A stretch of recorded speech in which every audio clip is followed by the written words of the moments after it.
नमस्कार दोस्तों। ये जो वीडियो है सिर्फ यूएसडी आईएनआर के लिए है। करेंसी में कम पैसे से भी फ्यूचर एंड ऑप्शन के द्वारा ट्रेड करके अच्छे खासे पैसे बनाए जा सकते हैं, बशर्ते इसमें आपको discipline, risk management, trading psychology, chart analysis, ये सारी चीज़ें आनी चाहिए। डोंट वरी, ये सब आपको नहीं आती है तो मैं आपको सिखा दूंगा। वीडियो बना के एक एक के बारे में आपको डिटेल्स बताएंगे और ये मेरा गारंटी है, आप एक अच्छा खासा प्रॉफिटेबल ट्रेड बन जाओगे। वीडियो थोड़ा लंबा होगा लेकिन बहुत काम का नॉलेज है। करेंसी में ट्रेड लेने से पहले हमें दो एनालिसिस आना चाहिए। पहला है फंडामेंटल एनालिसिस, दूसरा है टेक्निकल एनालिसिस। अब बात करते हैं फंडामेंटल एनालिसिस में। इसमें आपको कौन कौन से पैरामीटर चेक करने हैं। फर्स्ट में आपको डॉलर इंडेक्स देखना है। डॉलर इंडेक्स जो हमारा investing.com पे साइट पे जा सकते हैं।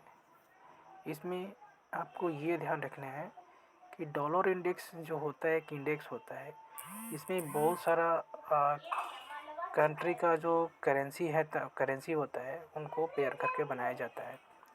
तो वो जो उसमें मेनली जो वेटेज होता है, वेटेज चार्ट जो होती है, इसमें सबसे ज़्यादा यूरो का 57.6% वेटेज होता है। जापानीज़ येन का 13.6 का वेटेज होता है और पाउंड का 11.9% वेटेज होता है। ये इसमें से आपको ये सब सारे पैरामीटर देख के आपको मिल जाएंगे। अगर जो इसमें यूरो अगर जो यूरो का रेट अगर जो ज़्यादा हाई हो रहा है तो वो डॉलर इंडेक्स नीचे आएगा। डॉलर इंडेक्स नीचे आएगा मीन्स डॉलर जो होता है वो कमज़ोर होगा, हमारा जो आईएनआर होगा वो स्ट्रांग होता है। वैसे ही अगर जापानीज़ येन स्ट्रांग हो रहा है तो डॉलर का रेट गिरना चालू होता है।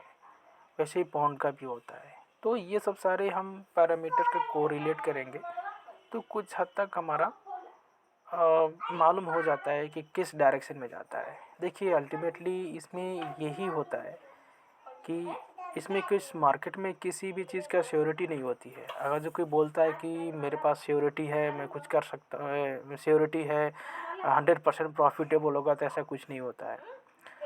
कॉइन होता है, सिक्का होता है, उसको अगर जो टॉस करने के बाद या तो हेड आएगा या ना तो टेल आएगा, लेकिन उसको हम अज्यूम कर सकते हैं, प्रोबेबिलिटी निकाल सकते हैं कि कैसे हम कॉइन को अगर जो उछालेगा तो हेड के आने की प्रोबेबिलिटी किस में ज़्यादा रहता है कि टेल के आने की प्रोबेबिलिटी किस में ज़्यादा रहता है। तो वो सब सारी चीज़ें होता है कि हम ये जो फंडामेंटल जो एनालिसिस या फिर टेक्निकल जो एनालिसिस करते हैं वो एक अजम्पशन होता है, अज्यूम कर सकते हैं कि किस डायरेक्शन में जा सकता है। मार्केट में अल्टीमेटली आप कभी भी एंट्री मारोगे तो वो आप रिस्क तो लेते ही हो। खैर ठीक, अलग बात है, दूसरा बात है। सेकेंड थिंग आता है कि डे इवेंट होता है। इसमें आपको investing.com पे मैं आपको बता देता हूँ, या तो उसके डायरेक्ट उसके वेबसाइट पे भी जा सकते हो। इधर आप investing.com का ये ऐप भी डाउनलोड कर सकते हैं। इसमें आप देखिए, इसमें आपको yesterday, today, tomorrow, this week करके इसमें बहुत सारे आपको इवेंट रहेंगे। तो ये इसमें यूएसडी का है, मतलब जेपीवाई जापानीज़ येन का है, आईएनआर का है, अपना बहुत सारा इसमें रहता है। इस इवेंट को हमको एनालिसिस करने का रहता है। जिस डेट में अगर जो बड़ा इवेंट मतलब 3 स्टार टाइप में रहता है तो उस दिन हम उस टाइम तक हम वेट करते हैं कि न्यूज़ कैसा आ रहा है, इसका क्या इम्पैक्ट आएगा। तो ये से आपको जानकारी मिल जाते हैं, ठीक है।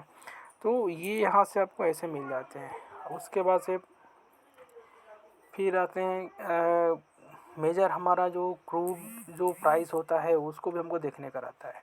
क्रूड प्राइस में मतलब कि हमारा जो सबसे ज़्यादा इम्पोर्ट होता है हमारे देश से वो क्रूड को ही मंगाया जाता है। अगर जब क्रूड का रेट बढ़ रहा है तो जाहिर सी बात है कि क्रूड का रेट बढ़ रहा है तो हमको ज़्यादा पैसे दे के हमको डॉलर में ही एक्सचेंज होते हैं। तो हमको क्रूड अगर ज़्यादा रेट बढ़ रहा है तो फिर वहाँ से हमको क्या ज़्यादा पैसे देने पड़ेंगे।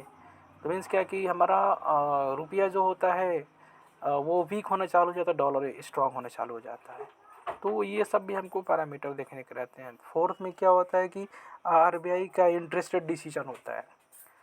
ये हमारा मेजर होता है कि आरबीआई अगर जो इंटरेस्ट रेट अगर जो बढ़ा दिया तो वो क्या होता है कि अगर जो इंटरेस्ट रेट बढ़ा देता है तो फिर हमारा रुपये के ऊपर इम्पैक्ट आता है। मीन्स क्या, रुपया स्ट्रांग हो जाता है, डॉलर वीक होना चालू हो जाता है। सेम वैसे ही अगर जो आरबीआई इंटरेस्ट रेट अगर जो कम कर देता है तो फिर क्या होता है कि रुपये वीक हो जाता है और डॉलर स्ट्रांग होना चालू हो जाता है। तो ये सब जो पैरामीटर्स रहते हैं ये सब भी हमको छोटी छोटी चीज़ें नहीं है बल्कि बड़ी चीज़ें हमको ध्यान देने का रहता है। फिफ्थ में आता है हमारा सेंसेक्स और निफ्टी। क्योंकि अगर जो हमारा सेंसेक्स बढ़ रहा है, निफ्टी बढ़ रहा है, मीन्स क्या कि वो हमारा बाहर से पैसे आना चालू होते हैं। मीन्स एफआईआई का जो होता है डेटा वहाँ से आपको मिल जाता है। तो वहाँ से आपको ये पता चल जाता है कि मतलब पैसे ज़्यादा आ रहे हैं, मीन्स कि डॉलर हमको ज़्यादा आ रहा है। तो डॉलर हमारे जब देश में ज़्यादा आता है तो हमारे लिए इकोनॉमी के लिए अच्छा हो जाता है। इकोनॉमी के लिए अच्छा होता है मीन्स क्या कि हमारा जो रुपये होता है स्ट्रांग हो जाता है और डॉलर वीक होना चालू हो जाता है। फिर सिक्स में हमारा आता है एफआई डाटा।